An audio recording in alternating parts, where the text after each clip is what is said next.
Hi guys, Dr. Dana Hotka here. Hey, I'm coming at you today with some talk about the immune system and our kids being so sick this time of year and, quote unquote, cold and flu season. And I just want to talk about some of the issues that we've been seeing coming into the office. We've had so many calls about this lately. After 7 years in practice here in the Midwest, I'm seeing more and more of this every year. Things like chronic sinus infections, chronic ear infections, chronic colds that won't go away, bronchitis, RSV, croup, pneumonia. And so I just want to talk a little bit about why this is happening and how can we fix it for our kids, because none of us as parents want to see our children struggle so much. And so many of these parents that call in and that I get to help them and their kids on a daily basis have very similar stories as to what they've tried so far. And, rounds of antibiotics. Some of them have already had tubes, 1, 2, 3 sets of tubes, adenoids out, tonsils out, a lot of procedures and things going on with their kids. So let's kind of talk about the science behind why this is happening. Because once you understand the science of why the kids get sick, it's a heck of a lot easier to fix it, right? Once we know the cause. So what causes it? Let's talk a little bit about the nervous system, the brain, and the spinal cord. This is your master control system, the boss system of it all, right? This is your operating system. Whether you have Windows or Mac, we all have the same system that we're operating on. So what happens in this system when kids get sick? The nervous system controls and therefore controls the immune system, right? They're intimately related. You can't have one without the other. So why? Too many families, too many sick kids that I'm seeing, the same story every day, and it breaks my heart. I want to help. And, a lot of these kids have already had, like I said, a lot of meds, a lot of antibiotics, and now some of them are older, 3, 4, 5, and we're seeing more inhalers being used, more allergies, right? We're seeing more peanut allergies. If you grew up in the 80s like I did, I didn't ever hear of peanut allergies. That's a newer phenomenon, right? So why? Why? People ask me that all the time. Why do we have so many peanut allergies, egg allergies, skin allergies, you name it, okay? So this is what we do in our office. We take chronically sick kids that are really struggling early on in life. The earlier we get at them, the better. The easier it is to get them well, but we take chronically sick kids and we make them rockingly healthy. And not only that, some of those kids that we get to see from birth, we build strong immune systems, strong nervous systems. These systems have to learn. They have to be able to fight these mini battles in order to learn, so they never have to fight these big battles that they're having to fight, right? So we have two sides to our nervous system. I know that this is backwards, but it's hard to flip it around. And this is something that parents get in our office a lot. There we go. Okay. So we have two sides to our nervous system, right? We have the gas and we have the brake. The gas pedal system, the real nerd term for this is the sympathetic nervous system. And the brake pedal, you will see the parasympathetic nervous system. Okay, that's the nerd term. Kids the ages of 1 to 3 really should never be in this gas pedal system, okay? The brake pedal, the parasympathetic, is your growth, your development, your immune response. This is the most important part for these kids to be in on a regular basis, okay? This is rest, relaxation, digestion, immune function. I myself am fighting a cold, but got adjusted a couple times. Took my supplements, ate healthy, rested, and I'm kicking it really quick.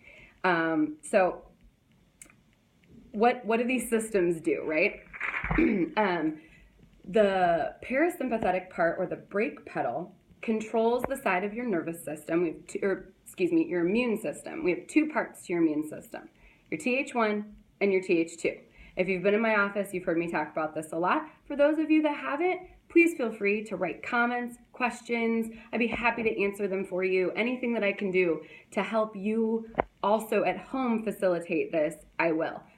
But regardless, we got to check these kids out. We got to see what's going on with their nervous systems. So the brake pedal side of the nervous system controls the Th1 part of the immune system.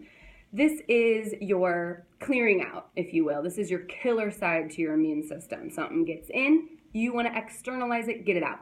This is vomiting, diarrhea, fever, snot, all that stuff, right? We want that out of the body. The Th2 part of your immune system is more your allergic reactions, your long-standing hypersensitivity, antibody production part of the immune system, okay? So what's happening to kids today, why kids are having more issues with chronic illnesses, chronic sinus infections, chronic ear infections, crud that just gets in and doesn't get out, right?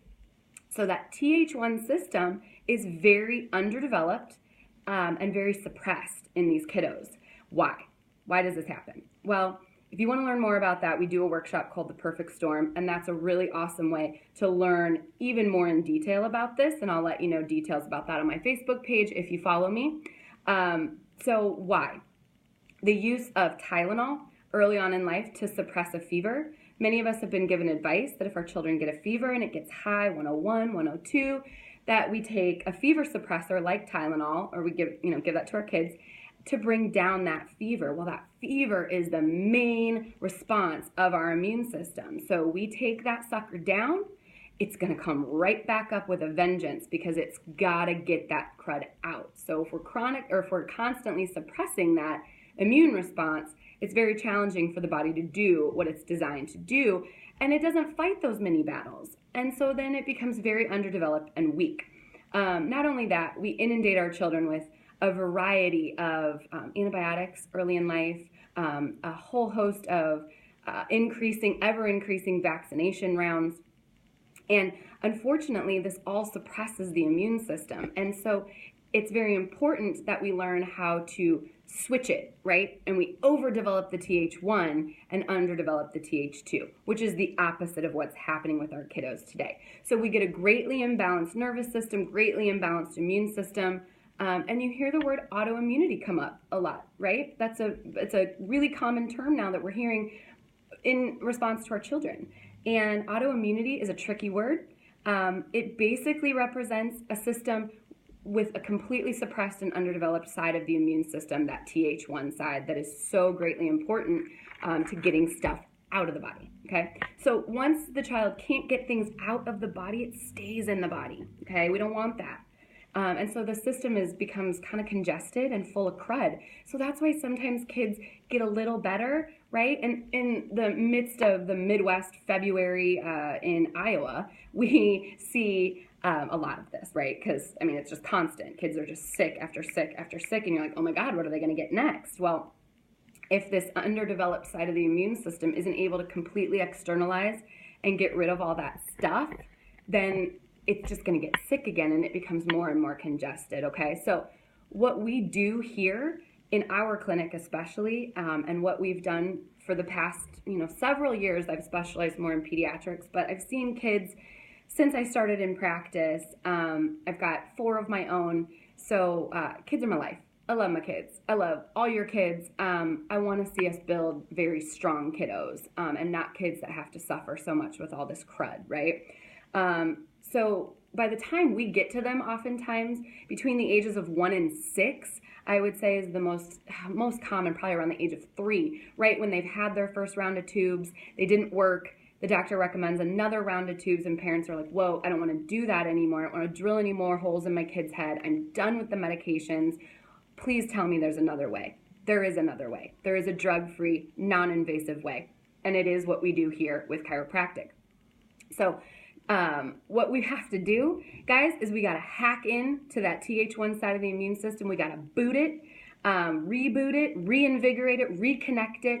And that happens through the nervous system, is really the master control system where we can have the biggest influence in this system. Are there things you can do at home to boost immunity? Absolutely. Nutrition, supplements, environmental things, very key to helping the body heal. But not the main route of entry into the nervous system. So main route of entry into the nervous system is through a chiropractic adjustment. We can measure it to see how well it's functioning. Then we can fix it. Then we can get after it, reboot it, reconnect it, reinvigorate it. Oftentimes when we first start seeing these kids that have all this junk inside their system, and you all that are parents of mine out there, awesome.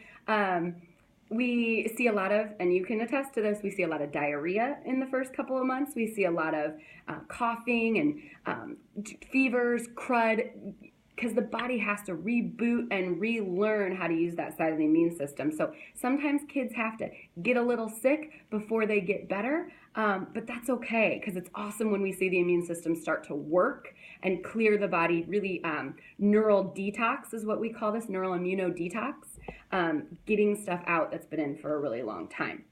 The cool thing about the immune system and a lot of other systems in our body, the nervous system included, is when one of these is on, the gas pedal's on, you guys, the brake pedal's off. So if our kids are constantly in this gas pedal mode, and we can measure this, by the way, to see exactly where they're at, so we know with 100% certainty where their little bodies are at and how well they're fighting and able to use this side of their immune system, is we can then flip it, right? So we got to turn that system off so we can turn the other one back on. They're all inversely related. So if the TH1 side is on, the TH2 is off, and that's what we want to see, right? We want to really see a strong TH1 system. I have trouble knowing where to look when I'm doing these videos, but so I hope I'm not all over the place. And so sometimes it takes weeks or months. It's not instant, right? We really have to get after it, especially in the middle of winter, right? Because if they're going to start cleaning and renovating and repairing their system, and they have to fight off all this other crud that they're exposed to, it becomes a little bit more challenging in the winter, but it's so worth it, because they come out the other end of that neural immunodetox, and they come out stronger and stronger for life, okay? This is something that building for life, building a strong structure from birth and beyond, is so unbelievably important, and we know how to do it. So chiropractic helps to rebalance and stimulate that immune function and the repairing of these systems. Reboot, let's hack in. We got to shut down that gas pedal and turn that brake pedal on where we want our kids to be. Our children can't be in growth and development at the same time. We know that with 100% certainty. So, excuse me, if they are in gas pedal mode, they cannot be growing and developing properly. And that's extremely important to building strong children and therefore strong adults. So I can give you the cheat codes. I can give you the hack codes into the immune system. That's what we do so the babies can heal, okay? I love you all. I hope you have a wonderful Wednesday. It would be great to see the sun today, wouldn't it? Get that vitamin D in our systems, which is equally important. If you have any questions, write them on my page. Obviously, get your kids in. Let's get them scanned. Let's get them checked out. Let's see where they're at. This is what we do, and this is what we are best at. So love you all. Talk to you later. Bye.